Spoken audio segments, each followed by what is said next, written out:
una futura pandemia en este punto, lo que más tenemos es datos, información y experiencias para ver hacia atrás, aprender de eso y en función de todo esto tener las lecciones correctas.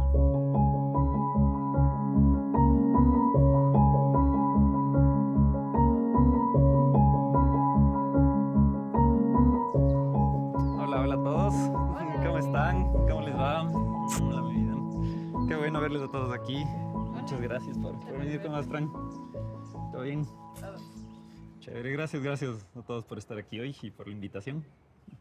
Fueron pocas semanas desde tenemos una enfermedad nueva, hay gente con neumonía y no sabemos qué la causa.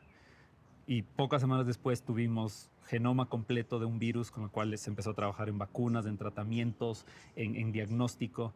Eso creo que fue un acierto grande y ahí sí hay que darle el crédito a investigadores que desde un principio fueron súper abiertos. Segundo acierto, eh, creo que fue un tema mucho más social.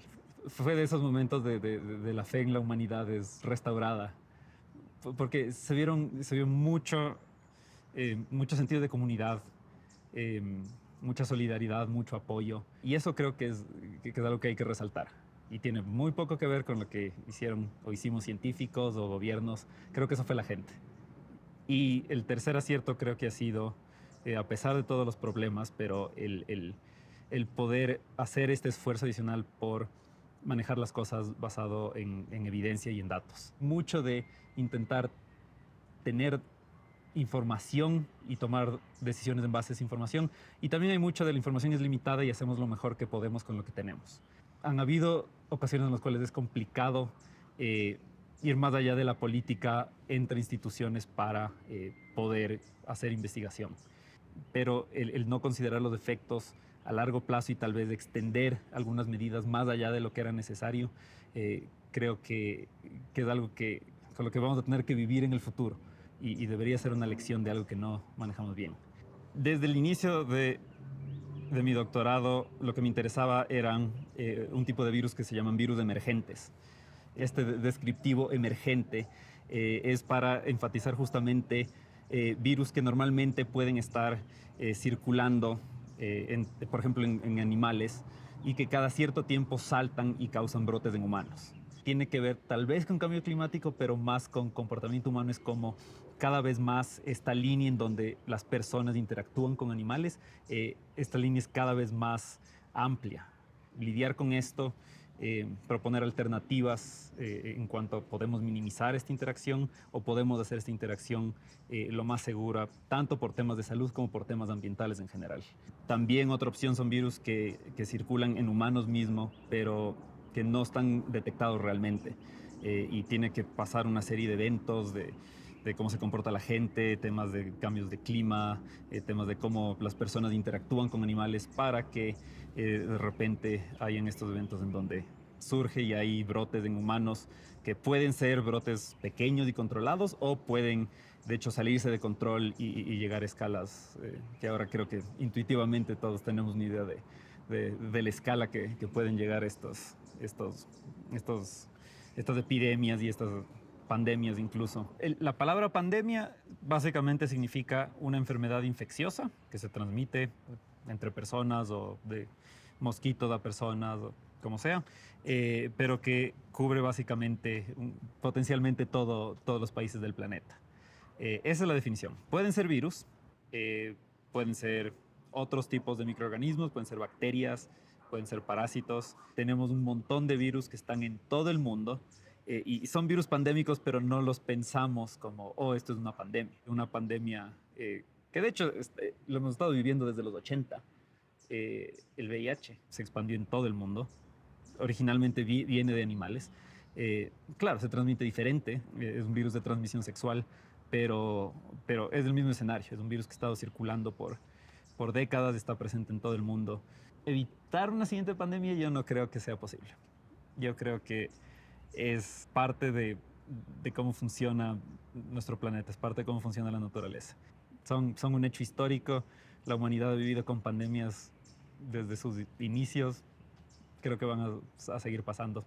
La diferencia es que ahora hemos aprendido un montón de cómo responder rápido Hemos aprendido mucho sobre lo importante que es tener vigilancia en estos escenarios en donde puede surgir una pandemia. Creo que esta combinación de estar vigilantes, tener vigilancia y aprender sobre cómo actuar, eso es lo que tiene más valor que pensar en podemos predecir cuándo va a haber una nueva pandemia o podemos prevenir.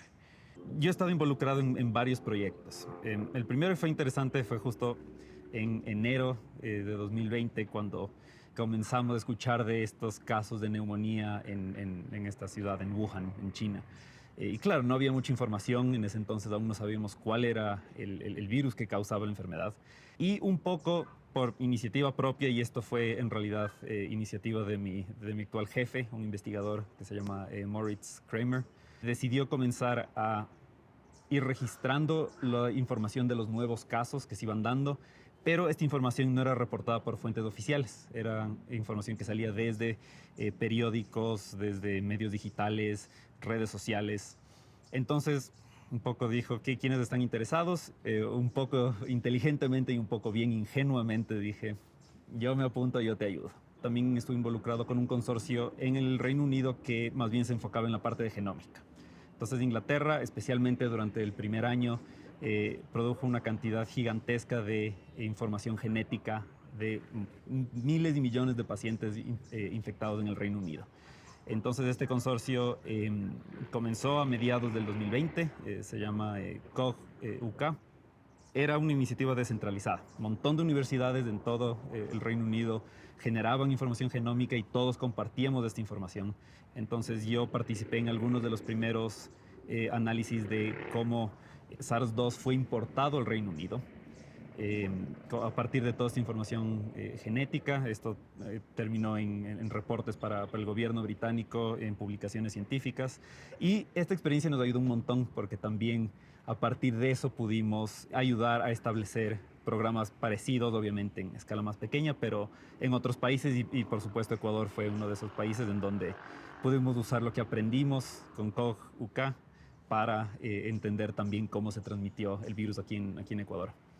Ahora entendemos que un virus, especialmente un virus que se transmite por vía aérea, eh, puede ingresar muchas veces. Luego tienes un montón de focos infecciosos que un poco alimentan una epidemia que se sale de control súper rápido. Creo que fue un recordatorio grande de lo interconectado que está el mundo y cómo eso puede de hecho afectar en el caso de que se dé una epidemia o una pandemia, cómo esto también significa que un virus nuevo, como fue el caso de SARS-2, lo rápido que puede llegar a diferentes lugares y lo rápido que puede causar estragos y situaciones muy complicadas para los países. Y tal vez otro punto que también hemos aprendido más a nivel local en diferentes países es cómo una situación tan salida de control como fue esta pandemia y las diferentes epidemias en diferentes países, cómo puede tener un efecto muy real en la gente. Al inicio, cuando no sabíamos mucho del virus, un poco la política de prácticamente todos los países fue más bien acudir a cuarentenas, a encierros, a un poco ir aislando a la gente para reducir eh, la frecuencia con la cual se transmitía el virus. Y la verdad es que esto funcionó. Se ve claramente que si es que la gente se aísla y se implementan cuarentenas, puedes reducir la velocidad en la que se propaga un virus.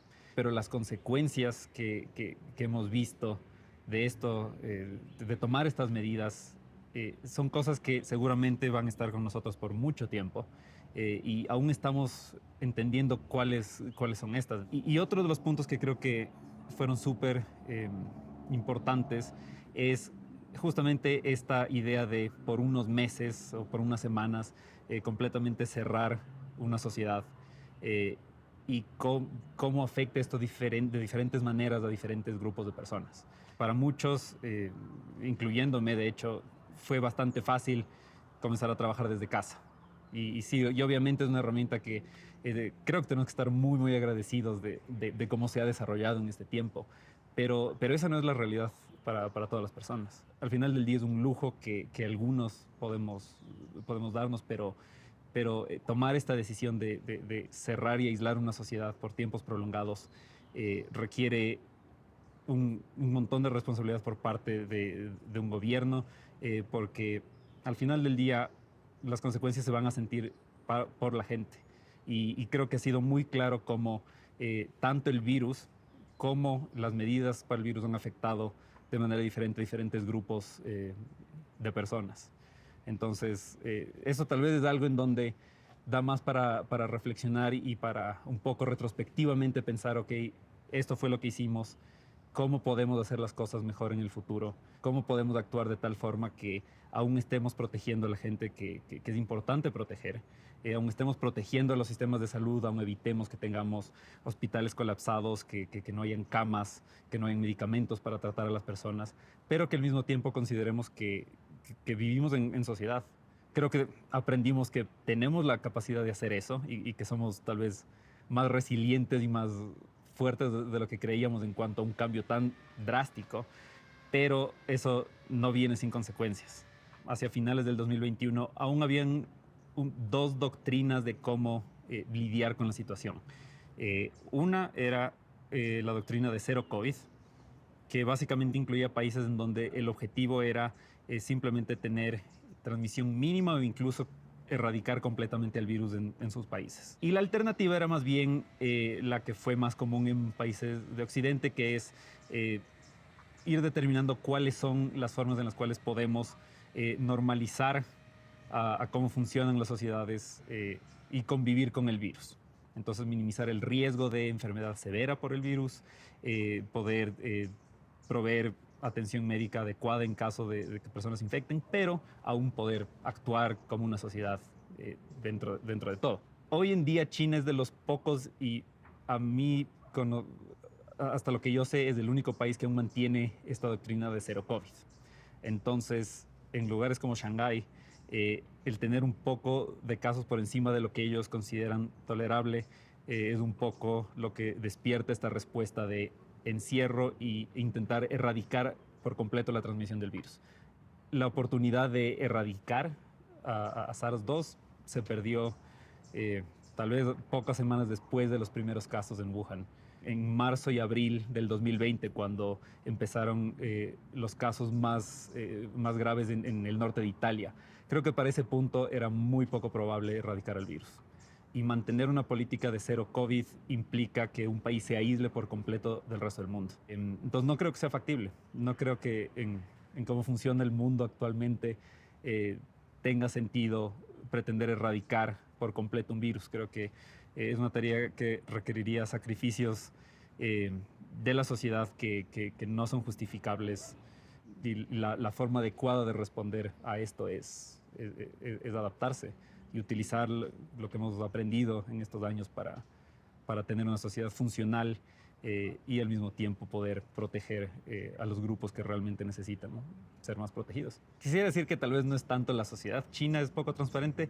Creo que su sistema de gobierno da mucho que desear en temas de transparencia. Cuando empezaron a ver estos casos y nuestro grupo de locos que dijeron, bueno, vamos a empezar a registrar lo que comparten en redes sociales y los outlets de noticias en diferentes lugares en China para un poco entender qué es lo que está pasando. A la final no fue información oficial que venía curada por el gobierno, sino fue este compartir datos de manera descentralizada. Y obviamente todos los datos que recopilamos, nuestra idea siempre fue que son datos abiertos.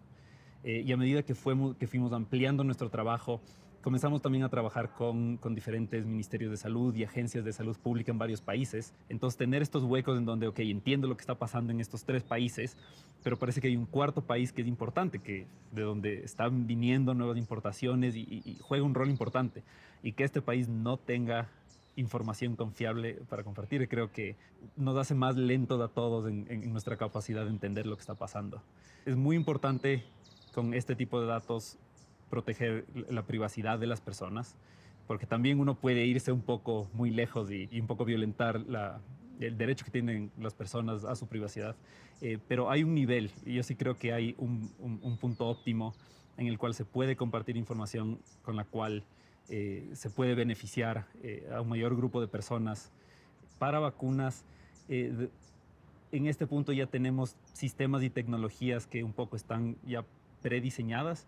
Entonces las fases iniciales de desarrollar un medicamento nuevo ahora toman menos tiempo justamente porque tenemos tecnologías con las cuales podemos partir desde un punto un poquito más adelante de lo que podíamos hace algunos años. Las fuentes de financiamiento que un poco se volcaron hacia el desarrollo de vacunas permitieron que pueda ser un trabajo mucho más fluido que con el desarrollo de vacunas como se daba antes de la pandemia.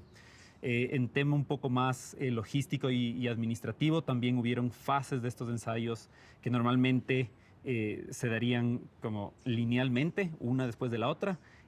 Fases en las cuales de hecho era posible también un poco sobre la par diferentes partes del proceso de evaluar la seguridad y la eficacia de estas vacunas, pudieron como reacomodarse para poder tener productos que aún fueron probados con todo el rigor científico que debería ser probado un medicamento o una vacuna en este caso, pero hacerlo en un tiempo mucho más corto. Vacunas como lo que fueron como Sinovac, que fue desarrollada en China, utilizan tecnología que es un poco la que hemos venido usando para hacer vacunas por décadas ya. Algunas de las tecnologías nuevas, que son por ejemplo la vacuna desarrollada por AstraZeneca en el Reino Unido, las vacunas desarrolladas por Pfizer y por Moderna, usan estas tecnologías que son un poco más nuevas. Ahora, que sean nuevas no significa que hace 2 años dijimos, bueno, tenemos esta idea, veamos si funciona. Nuevas aún son tecnologías que ya llevan por lo menos 10 años en desarrollo y en pruebas que tal vez esta pandemia dio la oportunidad para que se desarrollen en escalas mayores. Entonces, hasta cierto punto entiendo que como es una tecnología más nueva que otras y un poco el cómo funciona, puede despertar algo de incertidumbre y algo de dudas en la gente.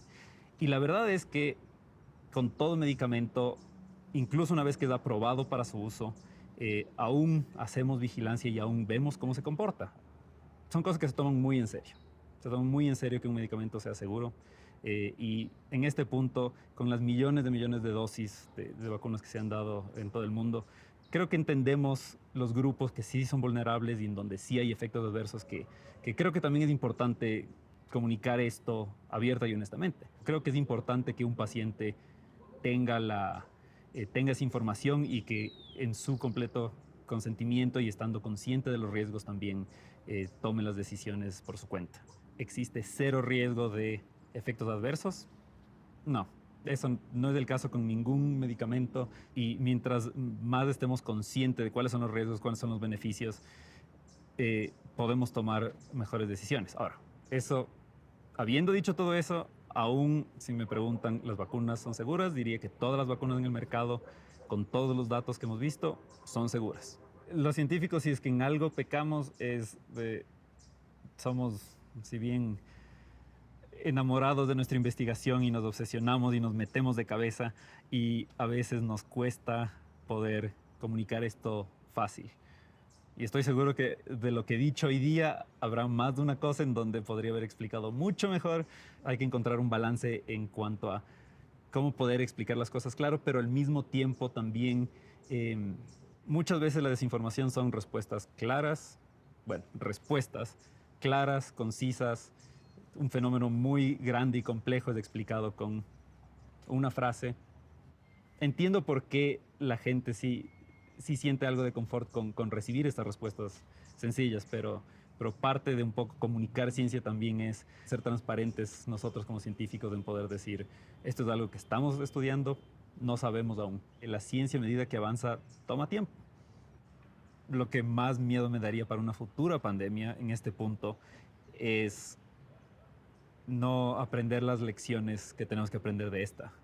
Lo que más tenemos ahora es datos, información y experiencias para mirar hacia atrás y pensar si es que esto pasara de nuevo, qué, cómo tendríamos que actuar, qué sería lo mejor que podemos hacer, en cómo protegemos a quienes tengamos que proteger, cómo manejamos la información, el comunicar a la gente, el ser transparentes, el no politizar un tema que debió haber sido desde un principio totalmente un tema de salud, un tema basado en datos, cómo manejamos desde el lado científico, el poder presentarnos genuinamente desde una posición humilde, desde una posición honesta, transparente. Creo que hemos tenido efectos que los vamos a sentir por muchos años más, desde la gente que hemos perdido hasta cómo se ha erosionado la confianza en ciertas instituciones. Es momento de ver hacia atrás, aprender de eso y en función de todo esto tener las lecciones correctas. Come con proteína que llega al cerebro. Vacas, vaca loca y una que se llama scrapping.